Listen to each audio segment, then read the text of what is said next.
Itu aja kalau lo didiagnosa hal kayak gitu ya, tentu aja lo pertama-tama pasti akan denial atau lo akan menolak kan, gak mungkin gue sakit, pasti nggak percaya toh. Itu adalah tahap-tahap awal dari orang menerima sebuah diagnosis ya.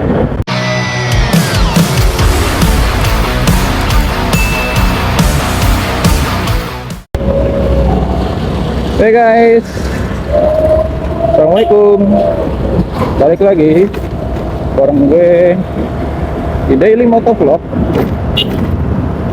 Apa kabar kalian semua? Semoga dalam keadaan sehat selalu ya. Untuk teman-teman yang lagi ngafit, semoga lekas pulih sehingga bisa kembali beraktivitas seperti sedia kala. Terima kasih buat teman-teman juga yang udah ngikutin gue terus, yang udah mendukung gue terus. Gue ucapin terima kasih banyak, yang terima lagi yang terima kasih tentu aja yang udah nge-like, yang udah komen, dan tentu aja untuk kalian yang udah subscribe. Gue ucapin terima kasih, beribu-ribu terima kasih, karena berkat kalian gue tetap masih bisa semangat untuk selalu buat konten-konten daily motovlog ya. Buat teman-teman yang baru gabung juga ya, daily motovlog sebenarnya cuma kegiatan harian aja, kegiatan harian buat gue pulang kerja gitu ya, pulang kerja habis jaga malam atau habis ya selesai shift pagi gitu. Jadi di perjalanan gue bisa sharing, bisa cerita momen-momen gitu ya, atau ngebahas isu kesehatan. Jadi semoga apa yang sambil motoran gitu ya, semoga ada yang bisa diambil lah hal-hal baiknya. Mungkin hal-hal kurangnya jangan diambil lah, sebagai pelajaran aja gitu. Oke, sekarang gua lagi di jalan menuju pulang karena gua baru selesai jaga malam. Jadi biar nggak ngantuk, biar ada temannya. Jadi stay tune terus teman-teman.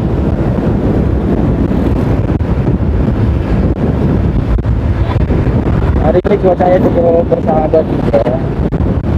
Jadi asik juga kalau pulang nyetir pagi itu, apalagi nggak macet gitu ya. Jadi moodnya enak gitu, moodnya terjaga.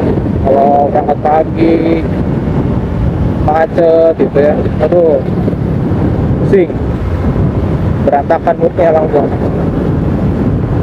Tapi harus tetap stay positif, sehingga untuk beraktivitas selama seharian masih bagus ya performanya. Jangan sampai moodnya jelek, performanya turun. Harus tetap profesional,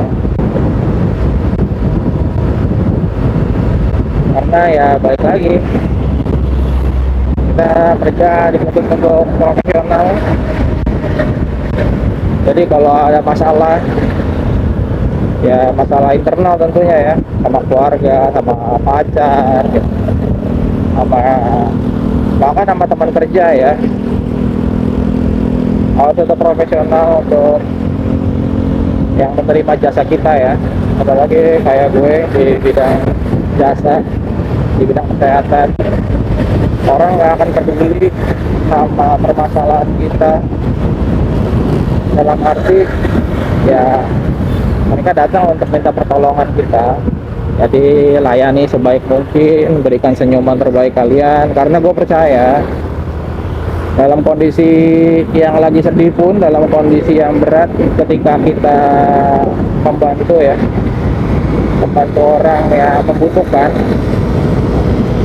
ada semacam kebahagiaan kecil yang muncul di hati, ada semacam hal yang melegakan hati ya, sebagai obat hati, karena bisa membantu orang yang membutuhkan dan mereka appreciate banget sama pertolongan lo. Itu salah satu nikmat lah, salah satu nikmat yang gua dapat di bidang gue, di bidang kesehatan.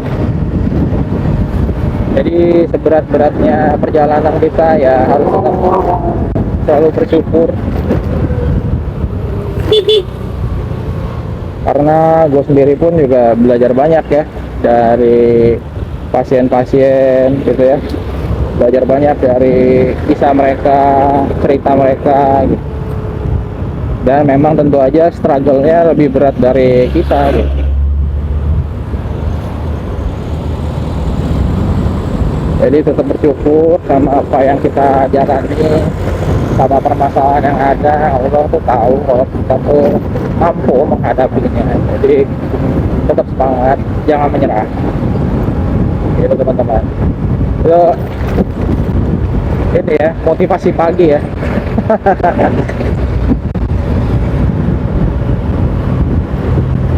Karena memang kalau cerita-cerita pasien gitu ya, cerita-cerita mereka sharing, apalagi pasien-pasiennya kasus-kasus sulit ya, kasus khusus gitu.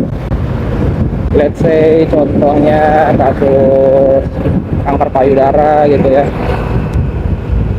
itu kan kasus yang cukup tinggi fatality rate-nya, kasus kematiannya cukup tinggi, apalagi sudah mengalami penyebaran gitu, sudah mengalami metastasis gitu ya. Jangankan untuk menjalaninya gitu ya, terdiagnosa kanker payudara saja itu seperti tersambar di siang bolong gitu, nggak akan nyangka, nggak akan kepikiran, bingung untuk mengekspresikannya, nggak tahu harus teriak dan marah ke siapa gitu teman-teman.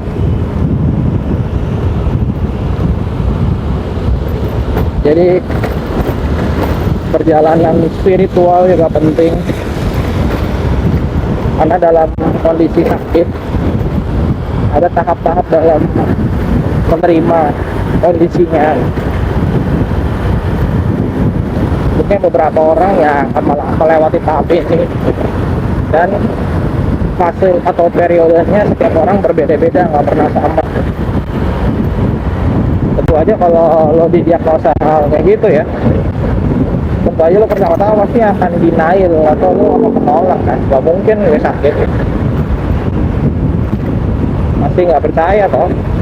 Itu adalah tahap-tahap awal dari orang menerima sebuah diagnosis ya. Biasanya apalagi yang kasus-kasusnya yang berat gitu, yaitu denial gitu.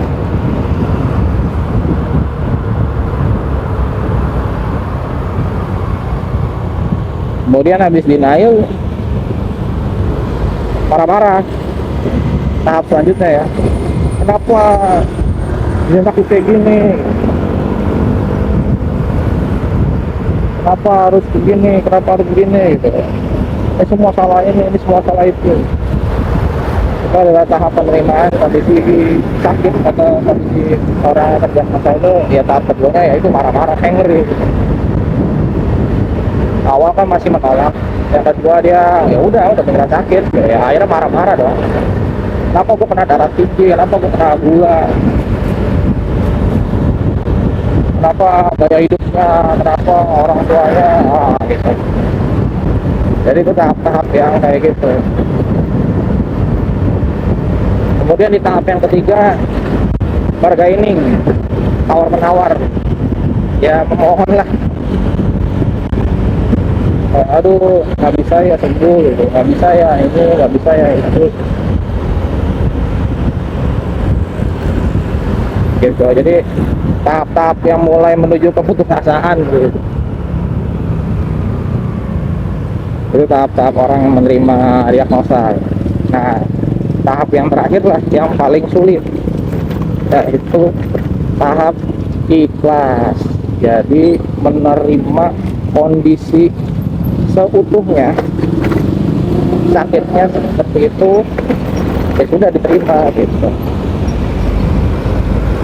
Kenapa dibilang tahap yang paling sulit?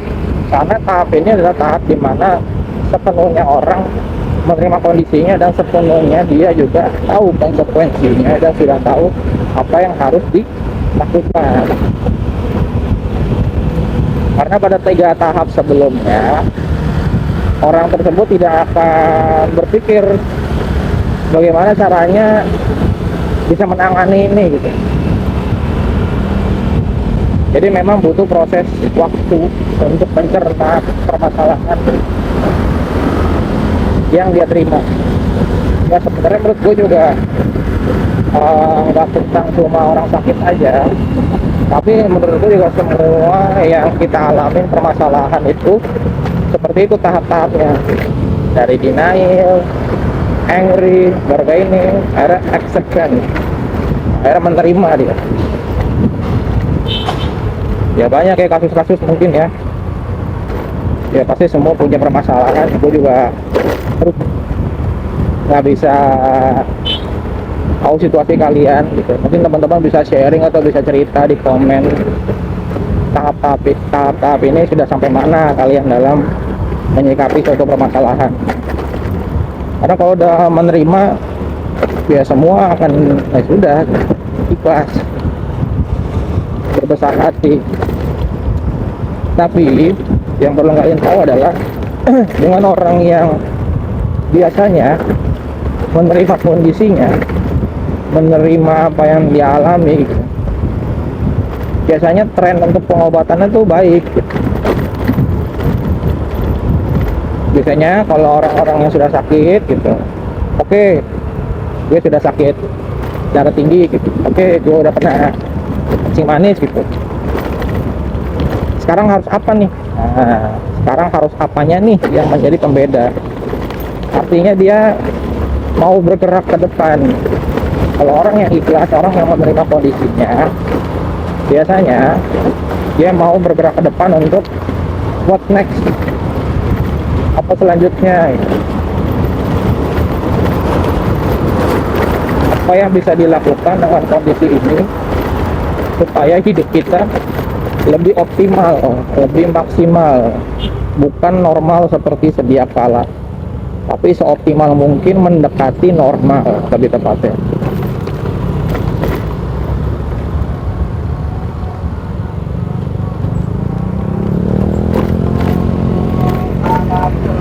Jadi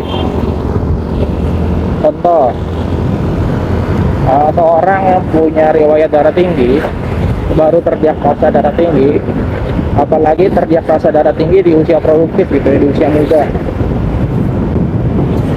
Karena beberapa kasus gue temuin rata-rata tuh yang punya darah tinggi tuh usia muda gitu.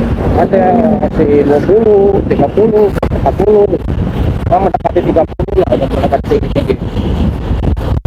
Nah, tahap awalnya itu ya menolak gitu, nggak percaya darah tinggi, itu cuma tinggi aja dong, nanti juga turun lagi. Nah itu kan denial tuh. Kalau tahap yang kedua ya tahap angry, bukan darah tinggi nih mah gitu, ini gara-gara ini nih, kebanyakan ini gara-gara orang tua ada riwayat nih gitu, dari darah tinggi. Dia tahu itu udah darah tinggi, tapi yang mencari kebenaran lah, marah gitu, menyalahkan orang lain. Akhirnya minum obat, tapi yang minum obatnya masih bolong-bolong, masih di tahap yang tawar-menawar nih. Minum obat ini kali ya, udah turun tensinya nih, udah langsung minum obat gitu. Yang ada itu naik lagi tensinya, kayak kemarin yang kita bahas. Nah itu tahap harga ini tuh kayak gitu, minum obat bolong-bolong, kadang-kadang minum, kadang-kadang enggak minum, dua lagi sakit. Begitu udah di tahap-tahap itu, belum tahap menerima, belum masuk ke tahap terakhir, biasanya penyakit itu malah justru menunjukkan dirinya gitu, menunjukkan eksistensinya gitu. Gua ada loh, lu tuh sakit ini loh gitu, lu nggak percaya gitu. bukannya tensinya makin turun gitu ya, justru malah sebaliknya, tensinya semakin naik, semakin menunjukkan dirinya kalau hipertensi itu ada di dalam tubuhnya. Nah itu tuh yang kita khawatirin gitu. Karena dia nggak menerima kondisinya dengan kesadaran dirinya gitu ya, kalau emang dia emang udah sakit gitu. Tapi itu memang proses perjalanan hidup dalam menerima suatu kondisi. Gue sendiri juga nggak bisa memaksakan mereka untuk minum obat ini itu gitu. Ya memang kita edukasi, tapi balik lagi mereka yang memilih untuk berobat atau enggak, serius atau enggak dalam minum obat. Nah ketika baru tensinya udah tinggi, udah segala macam, akhirnya kena ya amit-amit ya, kena komplikasi gitu, atau tensi udah tinggi sehingga mengakibatkan keluhan-keluhan yang nggak beres-beres gitu ya, pusing kepala, muntah-muntah, mual, nyeri tengkuk gitu ya, atau bahkan sampai dibawa ke rumah sakit karena pusing luar biasa, tensinya tinggi gitu ya.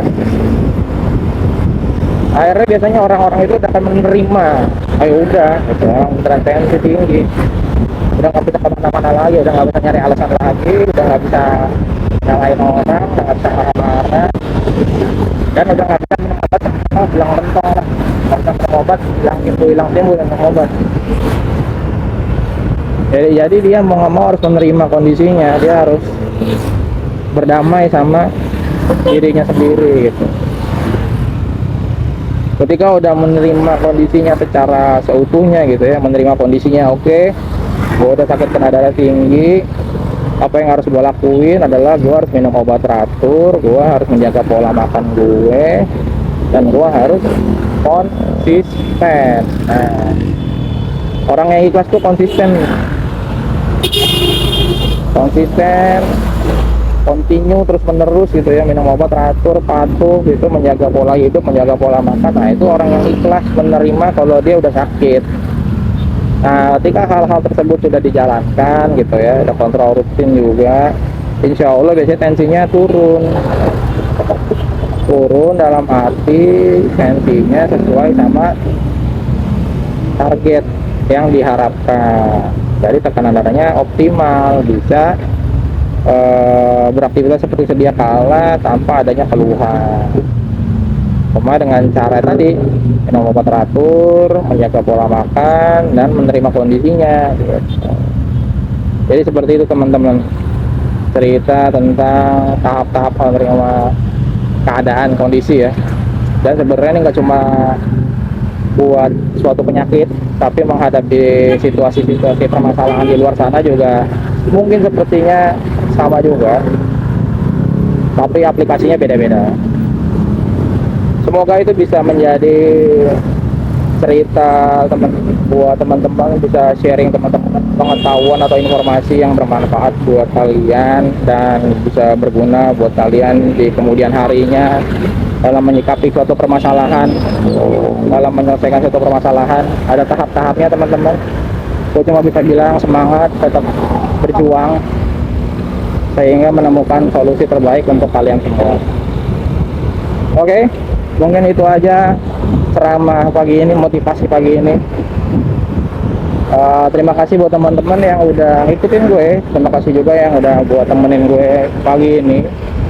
Semoga kalian tetap selalu sehat, selalu dalam keadaan yang baik, selalu dalam lindungan Allah Subhanahu wa Ta'ala, sehingga bisa tetap berkumpul bersama keluarga dan menjalani aktivitas sehari-hari dengan normal atau dengan ya seperti biasanya. Oke, terima kasih. Jangan lupa like, comment, dan subscribe. Sampai ketemu di next video. Gue Aldi cabut dulu. Dadah. Assalamualaikum.